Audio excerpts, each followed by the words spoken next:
En esta ocasión, nosotros ahora ya estamos trabajando la geología, es decir, hace no mucho yo les estaba dando las pinceladas de cómo más o menos yo debería tener el trabajo desde los puntos de contacto que ustedes ven sobre la topografía y cuyas proyecciones horizontales hacia la vertical se ven mediante las líneas discontinuas. Bien, y esas pinceladas, por supuesto, que están debajo del perfil topográfico. Entonces, ya con esto más o menos van a tener una idea. Nosotros habíamos hablado la última vez, aprovechando la consulta de un colega, si ustedes recuerdan, hablamos sobre la polaridad normal y polaridad invertida. Y básicamente eso es lo que ustedes pueden ver a continuación, aquí. Es lo que ustedes pueden ver aquí a continuación.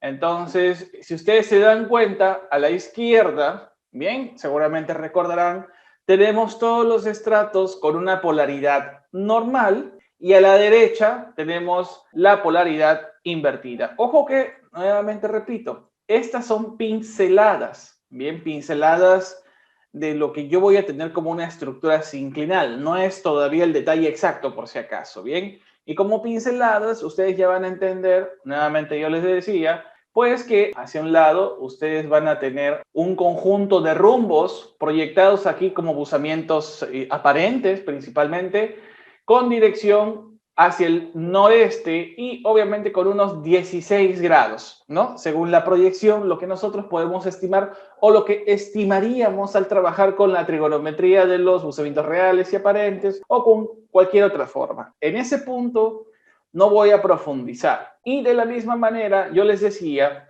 que hacia el otro lado, pues yo tengo los datos invertidos. Los datos de rumbo y buzamientos clásicos, tal cual ustedes lo conocen, con polaridad normal se ven así, como ustedes ven aquí, o tal como ven aquí, en estos sitios. Rumbos y buzamientos con polaridad normal, es decir, abajo la base y arriba el techo o el tope de la formación o de la unidad litoestratigráfica o litológica, como queramos llamarle. Y por otro lado, nosotros tenemos, si ustedes recordarán, estos datos aquí, que también son rumbos y buzamientos, pero ya vienen a ser rumbos y buzamientos de estratos con polaridad invertida. Es decir, que cuando tengo una polaridad invertida, abajo ya no tengo la base de la unidad, sino tengo el techo o el tope, ¿bien? Y arriba la base o el piso, ¿bien? Para que quede claro y todos estemos en sintonía hasta allí. Ahora, si ustedes se han dado cuenta, en este caso, así, tal cual, estas pinceladas que yo estoy dando, ustedes objetivamente en el campo van a ver estratos, ¿no? Inclinados. Todos estos estratos que yo tengo enfocados en este sinclinal están orientados o inclinados hacia el noreste, hacia la misma dirección. Y sí, a nosotros nos dicen, por ejemplo, que el sinclinal, ¿no? Son estratos que convergen, ¿bien? Que convergen entre sí. Pero también hay sinclinales en los cuales yo tengo que sus direcciones de buzamiento pueden apuntar hacia el mismo sitio, como en este caso, todos inclinados a la derecha o al noreste. Pero para que suceda ello, para que yo tenga un sinclinal cuyos flancos estén inclinados hacia el mismo sitio, pues se debe cumplir que como mínimo en alguno de sus flancos o alguno de ellos en general estén invertidos. Volvemos al mismo punto y en este caso el flanco que yo tengo aquí, tengo una polaridad normal, bien, de este lado izquierdo hacia el lado suroeste y en este caso tengo una invertida. Entonces, cuando ustedes puedan tener un pliegue sinclinal, pues un sinclinal también puede tener estratos o flancos que estén inclinados hacia la misma dirección, pero en esos casos se va a cumplir que al menos uno de esos flancos, definitivamente, para que se cumpla esa geometría, deben estar invertidos. Eso quiero que quede claro, porque acá puede ser un tanto sencillo verlo de esta manera. Pero obviamente esto también antes de construir estos datos o verlos acá en la pantalla, uno los trae de campo, los mapea, ¿no? Entonces yo puedo tener igual una zona plegada con flancos de pliegues, anticlinal, sinclinal, anticlinal, sinclinal, mirando o inclinados hacia una misma dirección, por si acaso. Entonces, esa es la pequeña introducción que yo quiero darles a conocer aquí, que eso es clásico, por ejemplo, de zonas polifásicas con más de un evento de deformación, así como también esto es bastante clásico en fajas corridas y plegadas, ¿no? En los fold and thrust belts. Ya con esto vamos a proceder a trabajar los datos. Voy a borrar las anotaciones, ¿bien? Que por ahora ya no me sirven. Voy a quitar las anotaciones y voy a quitar también estas tiras que yo tengo en esta parte de aquí. Bien, voy a quitar esto que no me sirve. Solamente me voy a quedar con algunas partes. Si ustedes también recuerdan, anteriormente yo ya había colocado las inclinaciones de los estratos, ¿sí? Ustedes pueden ver ello en líneas continuas, gris oscuras, delgadas, ¿bien? Que están inclinadas. Si ustedes recuerdan, acá más o menos son 16 grados inclinados hacia el noreste, muy bien. Y por el otro lado, pues yo tengo 70 grados aproximadamente, ¿bien? 70 grados hacia el noreste. Pero claro, aquí lo que faltaría sería aplicar el tema del buzamiento aparente también, claramente, a este rumbo y buzamiento polaridad invertida. En la proyección, ¿cuánto sería esa inclinación? Por supuesto, como dice Samantha, Esteban, Leonardo, Fátima y compañía, obviamente el dato tiene que ser menor a 70 grados. Recuerden que mientras la línea de la sección sea lo más paralela posible con respecto a la dirección de buzamiento del estrato, independientemente si es polaridad invertida o no, recuerden que no va a haber mucha diferencia entre el valor del buzamiento real y del aparente. Entonces, yo pienso que en este caso serían unos 65, 63 grados. Ya les había dicho, voy a hacer la salvedad, no voy a calcular esto exactamente, voy a aplicar el mayor criterio posible. Digamos que en este caso, y aquí voy a replantear esto, digamos que en este caso sean unos 63 grados, ¿bien? Que creo que va muy bien con lo que necesitamos aquí. Esto yo lo puedo girar aquí en Adobe Illustrator, ¿bien? Lo puedo girar, ¿bien? Y tener así, por ejemplo. Esta línea está inclinada a 63 grados hacia la derecha. Si esto lo hiciéramos a mano, lo haríamos obviamente con el protractor, ¿no? De la misma manera se hace.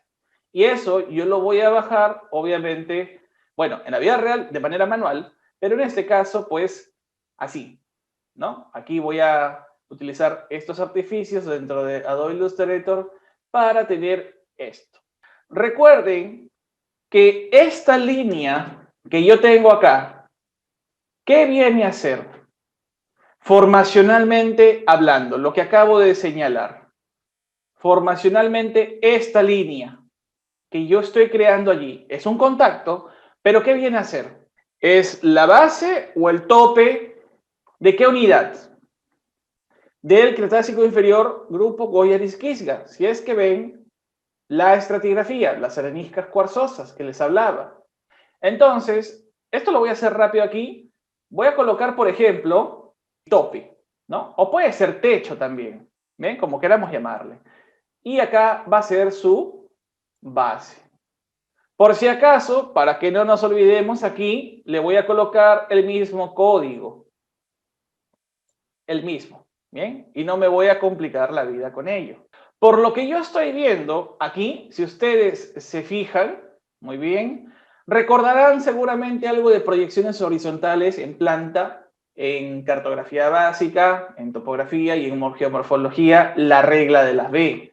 Si ustedes se dan cuenta, esta tira verdosa que yo tengo aquí, esta que estoy subrayando, bien, esta que estoy indicando aquí, es el grupo Goya-Quisga. Muy bien, se proyecta en planta de esa manera y tiene un ángulo que viene a ser de inclinación, independientemente si es polaridad invertida o no, de aquí en el campo, en el afloramiento de unos 70 grados. Y por la regla de la B y la topografía veo claramente que está inclinada hacia allá. Muy bien, si se fijan, la base y el tope del polígono del Goya-Quisga forman unas V, un aspecto de V, mejor dicho, ¿no? De V o de V, así. Esta flexión. Esas flexiones no están al azar, ¿bien? No están a la suerte, ¿bien? Eso es la proyección horizontal de la intersección de los estratos correspondientes al grupo Goyare-Skizga con respecto a la topografía en general. Esa intersección me va a dar una superficie erosionada o no, en este caso sí, seguramente, y me va a dar esto, ¿no? Esa flexión indica su rumbo de deslizamiento y si ustedes recuerdan la regla de las B, mientras las B sean más abiertas o menos flexionadas, el ángulo de deslizamiento de la capa, ¿cómo es? ¿Mayor o menor? Mientras las B de los estratos sean menos flexionadas o tiendan a ser lo más rectas posibles, el ángulo de deslizamiento es mayor o menor. Mayor. Si ustedes se dan cuenta, esas mismas B que corresponden a las partes verdosas del Goyare-Skizga, ya no a la derecha, sino a la izquierda, ¿cómo es la flexión? La flexión de la B del Goyare-Skizga aquí, donde estoy pintando ahora.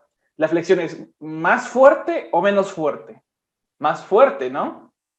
Y si la flexión o la V que van formando esa capa estratigráfica es más fuerte, eso quiere decir que el ángulo de deslizamiento es menor. Esa es la razón, independientemente de que sea polaridad normal o invertida, esa es la razón por la que ustedes tienen que el deslizamiento ya no es 70 ni 60 grados, es 20, como podrán ver aquí. Eso es la regla de las B. Imagínense un cuaderno o libro y eso intersectenlo con una superficie topográfica.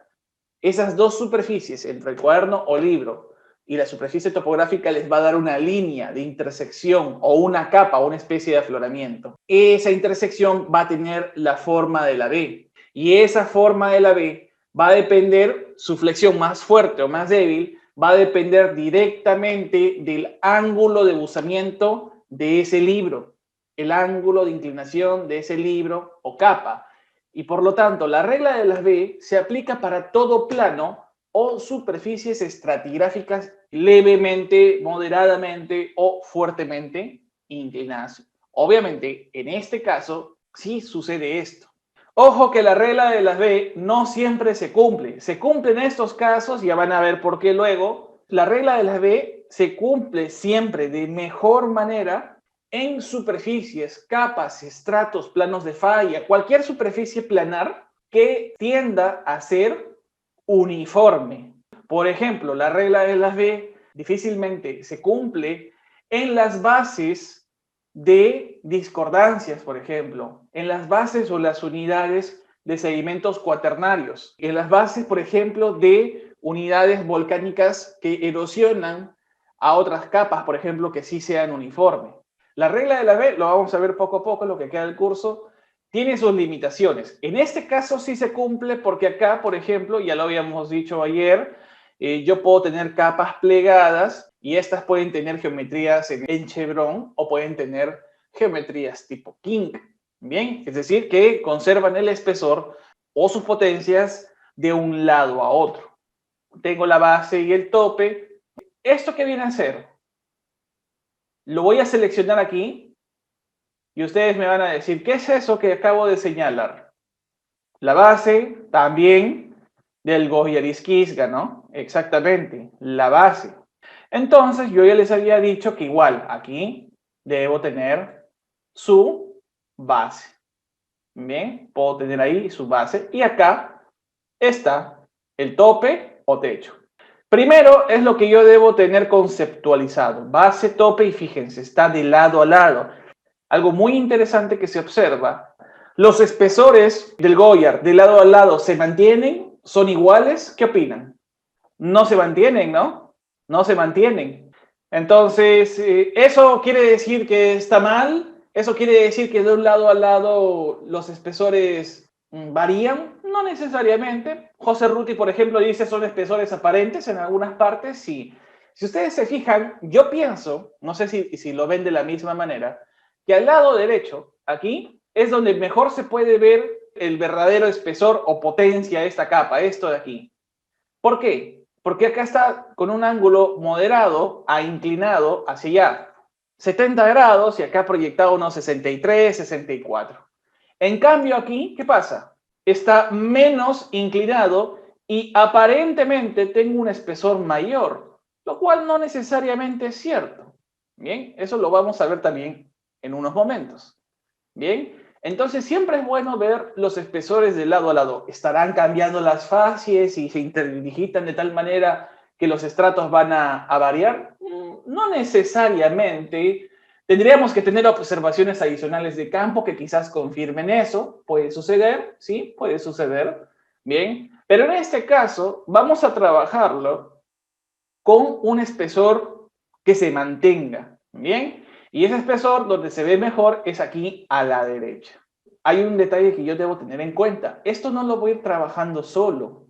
Recuerden también que yo tengo que ver un par de cosas adicionales porque este pliegue sinclinal también está acompañado hacia arriba con las capas estratigráficas más jóvenes. Arriba están las calizas del Chulek, arriba estratigráficamente en el sinclinal están las calizas fosilíferas bituminosas del Pariatambo y en la parte superior las calizas y margas del Humasha. Entonces esto no lo puedo trabajar de manera aislada, la voy a ir trabajando poco a poco. Entonces, ¿qué es lo que voy a hacer? Ya que ustedes tienen conceptualizado el tema de las bases y los topes y todo ello, bien, vamos a hacer algo para que ustedes se guíen mejor.